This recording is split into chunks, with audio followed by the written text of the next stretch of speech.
Boa noite a todos. Estamos aqui mais uma vez para mais uma live do Centro Espírita Ceareiros de Jesus. Eu quero agradecer a presença de todos que estão me assistindo nesse momento e convido a todos para comigo a gente fazer uma prece inicial para que tudo corra bem durante esse nosso momento de reflexão. Agradecer a Casa Espírita Ceareiros de Jesus por me dar mais essa oportunidade de refletir com vocês sobre a doutrina espírita. Agradecer a Deus, nosso Pai, Criador e Governante Supremo de todo o Universo, Jesus, nosso Mestre, o nosso modelo maior a ser seguido, e toda a espiritualidade benfeitora, a espiritualidade da casa, os mentores espirituais que nos assistem nesse momento e na condição de espírito ainda em evolução.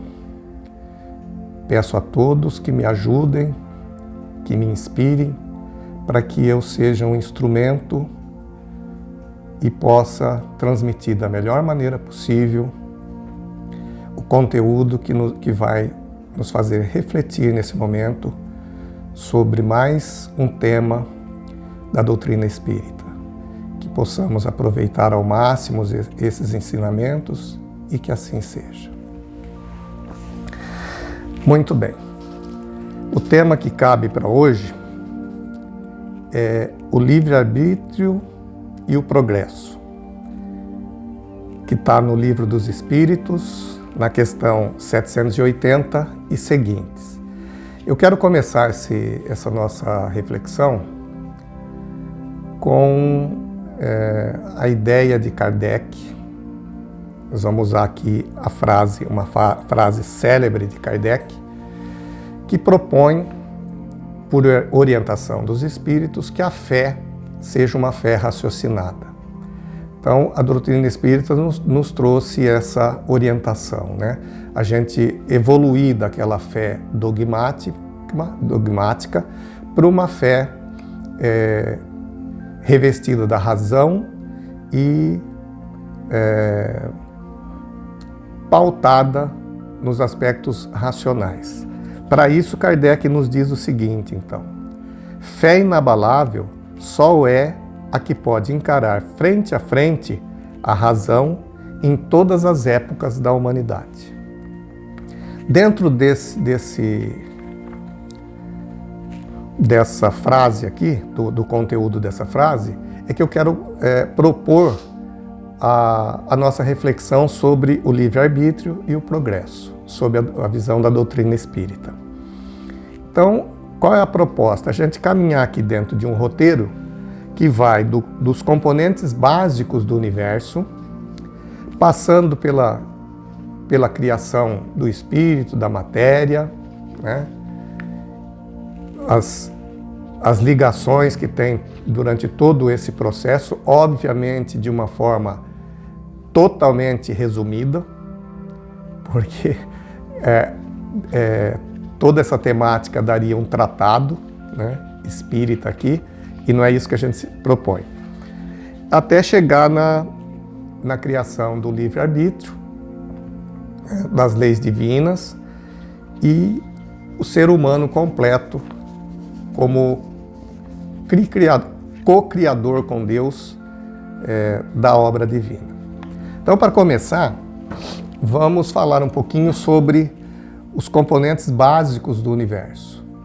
Os componentes básicos do universo, segundo os espíritos nos ensinam, são o elemento material, o elemento espiritual, entre ambos o fluido cósmico universal, que faz a ligação, e acima de tudo Deus. Então, elemento material, elemento espiritual e Deus é a trindade que está presente na maioria das religiões, né? No caso do catolicismo, Pai, o Filho e Espírito Santo. O elemento material ainda não é a matéria. ele é um elemento de onde vai se originar a matéria. Ainda não tem os componentes, não tem ainda a propriedade que caracteriza a matéria propriamente dita. O elemento espiritual, da mesma forma, ele em si não é o espírito. Dali irá se originar o espírito. Ele é o elemento inteligente do universo, que vai dar origem ao espírito. Portanto, como elemento espiritual, ele ainda não tem as propriedades que caracteriza o espírito. O fluido cósmico universal é aquele instrumento que permite a ligação, a ação do espírito sobre a matéria. E Deus, acima de tudo, como o criador de tudo isso. Bom, vamos dar sequência então no espírito, na matéria, e eu vou incluir aí a alma, né? O que é o espírito? Na verdade, é a individualização do elemento espiritual.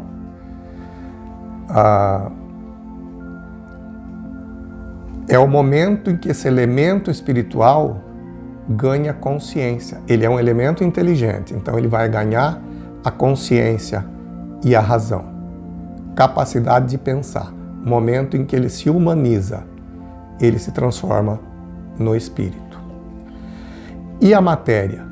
Por dedução, se o espírito é a individualização do elemento material,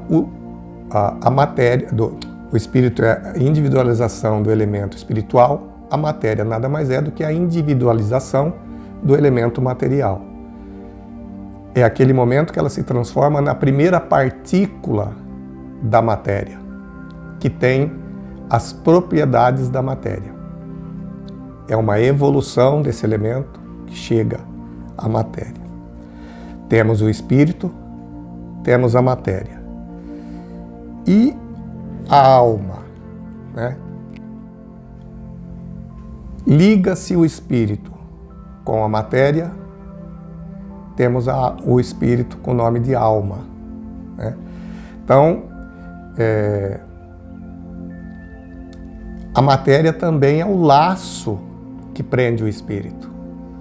A matéria também é o instrumento do qual o espírito vai se utilizar.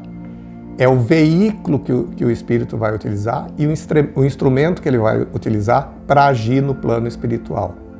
Quando ele se une, espírito e matéria, o espírito recebe a classificação de alma. Alma é o espírito encarnado. Bom.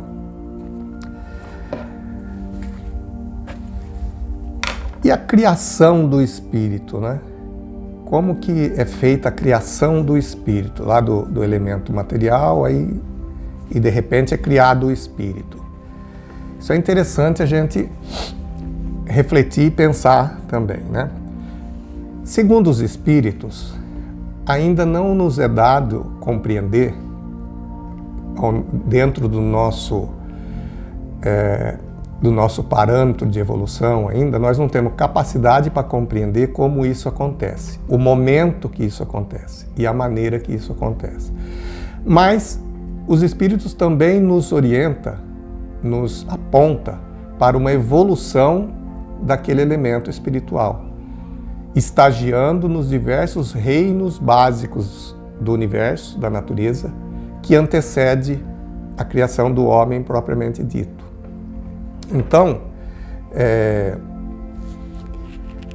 o elemento espiritual evoluindo, estagiando no reino mineral, no reino vegetal, no reino animal, ganha a condição da consciência e da razão e se transforma no espírito propriamente dito.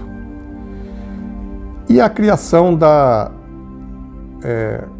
matéria seria a evolução dessa matéria também nesses diversos reinos, até chegar na condição de criar o corpo humano, né? Também estagiando nesses diversos reinos, até chegar à condição de criar o corpo humano, né? O espírito, nesse momento que ele é criado, que nós não sabemos exatamente quando, ele é criado simples e ignorante. Os espíritos também nos ensinaram isso.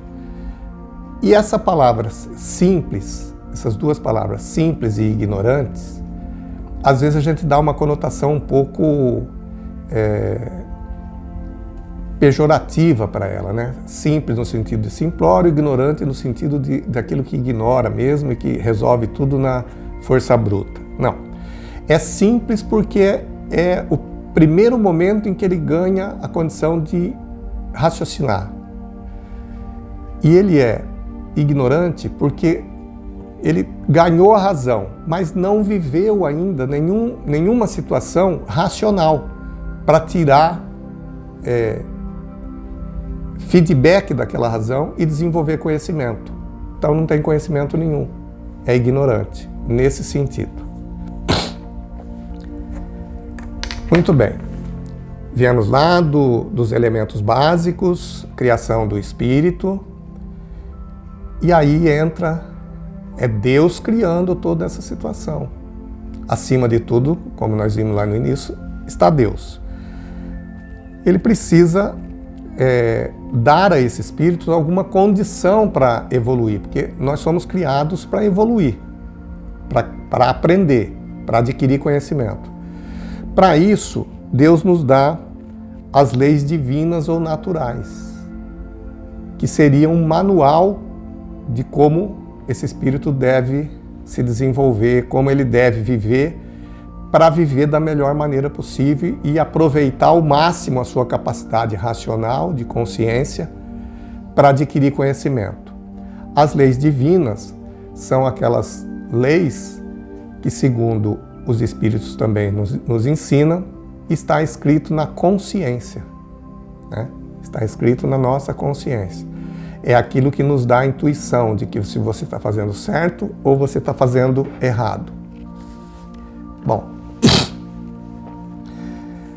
essas leis é que vão dar a base para a gente saber se está indo pelo caminho certo ou pelo caminho errado. Leis divinas ou naturais, escritas na consciência.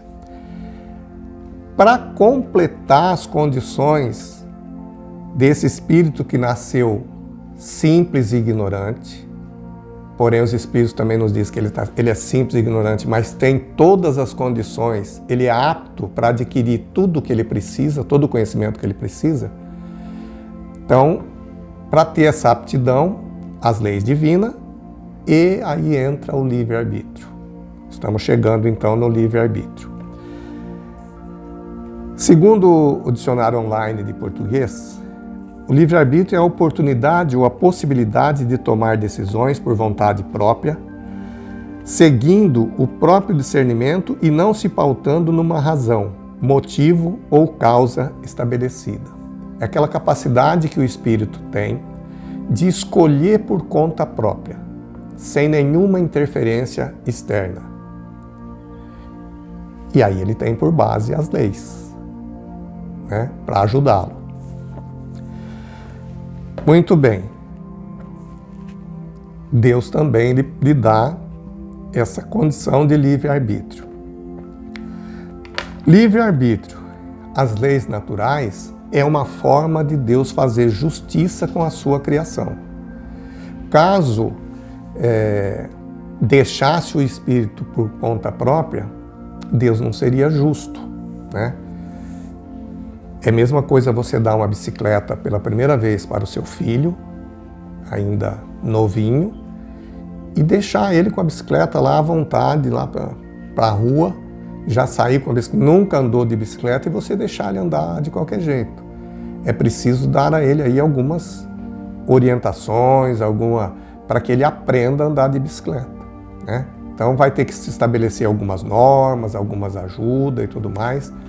É aí que entra as leis naturais, como um manual, e o livre-arbítrio, que é para ele poder experimentar por conta própria. Porque também, se ele fizer tudo acompanhado, se o pai segurar o tempo inteiro a bicicleta, ele não aprende a andar de bicicleta. Ele precisa ter as condições de escolher e experimentar situações novas dentro de um certo parâmetro. E esse parâmetro são as leis que vão dizer. Inclusive, no caso da bicicleta, entra as leis físicas. Ele sabe que se ele andar de qualquer jeito, ele vai cair. Tem a lei da gravidade, vai cair, vai machucar, né? Então ele vai se ajustando dentro daquelas leis até aprender a andar e se equilibrar. Então, o livre-arbítrio, as leis naturais, vai dar essa condição do espírito se desenvolver por conta própria. Entra aí a questão dos méritos e dos deméritos, né? Fez certinho, vai sentir que a ação foi bem feita, deu resultado. Fugiu das leis naturais, vai ter complicações. E aí é com base nisso é que vai sendo promovido a evolução, né? Você experimenta, você usa, vamos pegar o exemplo da bicicleta. Seguiu a orientação que o pai está dando, vai cair menos, vai sofrer menos, vai machucar menos e vai aprender com mais rapidez. Quem aí que não aprendeu a andar de bicicleta quando era criança, numas condições semelhantes? Eu mesmo, infelizmente, não foi meu pai que deu a bicicleta. Eu aprendi com a bicicleta de um amigo e acabei caindo, machucando, até quebrando a bicicleta do amigo, né? Porque infringia ali algumas leis. Sofri um pouquinho para aprender. Agora, aquele que tem o pai junto, orientando, vai aprender com mais rapidez e vai cair menos, vai machucar menos, vai sofrer menos, vai ser mais feliz. E o resultado é o prazer de andar de bicicleta, é o prazer de adquirir o conhecimento, né? O que vem da aprendizagem, o resultado da aprendizagem é o grande pagamento, é o grande prêmio. Então, quem não sente o maior prazer quando consegue sair pela primeira vez sem cair com a bicicleta, né? Então, isso nos mostra a importância do livre-arbítrio associado com as leis divinas e naturais, dando essa justiça divina para que você aprenda sofrendo menos e com maior rapidez. Quem segue errado e a decisão é de cada um. Escolher, eu não quero que o meu pai segure a bicicleta. Não, eu quero aprender sozinho. Não venha não, deixa eu sozinho que eu quero aprender sozinho. Eu vou fazer e eu vou fazer desse jeito. Eu já vou aprender logo na descida, né? Tá vendo que tá errado, tá vendo que é perigoso, vai infringir as leis ali, mas ele quer fazer. Vai cair, vai machucar, né? Então, depende da escolha de cada um, porém, a colheita vai ser aquilo que ele semeou, né? Isso justifica essa outra frase clássica do Espiritismo. O semear é de livre escolha. Eu vou semear aquilo que eu acho que devo semear. A colheita é obrigatória. Então, a escolha do que eu vou fazer é livre, porque Deus é justo. Ele deixa que eu escolha. Agora, a colheita é responsabilidade minha, né? Então, sou eu que vou ser responsável por aquilo que eu plantei, que eu semeei. Muito bem. E isso está relativo aos méritos e deméritos do livre-arbítrio. E vivendo as diversas encarnações, as ações que nós vamos desempenhando, essas experiências que nós vamos vivendo nos períodos de encarnação e também de desencarnação, vai formando, nós vamos construindo um conjunto de conhecimentos. né? Esse conjunto de conhecimento vai promover a nossa evolução. Quando nós melhoramos, a gente melhora o ambiente. Tudo que você faz reflete no ambiente em que você vive. E você também melhora o ambiente todo. Se cada um que estiver dentro desse ambiente melhora, o ambiente inteiro melhora.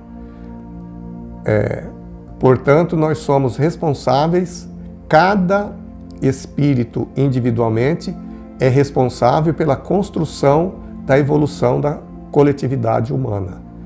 Daí a gente ser co-criadores com Deus.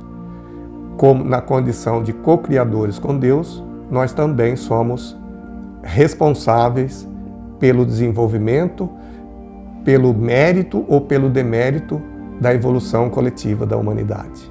É uma grande responsabilidade. Então, de uma forma bem racional, é assim que eu vejo a evolução do livre-arbítrio associado às leis divinas e naturais no progresso individual e no progresso da humanidade. E dessa maneira a gente encerra então essa pequena reflexão e eu quero convidar a todos para a gente fazer uma prece de encerramento, agradecendo a Deus nosso Pai, Jesus nosso Mestre, a espiritualidade benfeitora que aqui está conosco, mais essa oportunidade de falar sobre a doutrina espírita e seus ensinamentos, que tanto nos conforta, em especial nesse momento de prova e de expiação que passa a humanidade, nesse desafio da pandemia, que assola todas as criaturas humanas, mas nós temos que seguir em frente e, seguindo os ensinamentos da doutrina espírita, a gente pode amenizar esse momento, a gente pode confortar mesmo aquelas famílias que perderam os entes queridos e mesmo aqueles que desencarnaram, que também sejam recebidos no plano espiritual, de forma tranquila, serena, para dar continuidade em suas vidas no novo plano. Com esse sentimento de gratidão, nós encerramos mais essa live, mais esse momento de reflexão da Casa Espírita Ceareiros de Jesus. Que assim seja. Quero aproveitar a oportunidade e chamar a atenção de todos, ainda que estando nessa situação de crise sanitária com a doença, seguir as orientações das organizações sanitárias, das autoridades sanitárias, usando aí o distanciamento social, as higiene com o álcool em gel, higienização das mãos, o uso da máscara, e agora nós temos a bênção das vacinas que estão chegando. Então, todos aí ficarem atentos para as datas correspondentes de cada um para as vacinas e se vacinar e vamos acreditar que estamos chegando ao fim de tudo isso. Que assim seja. Muito obrigado.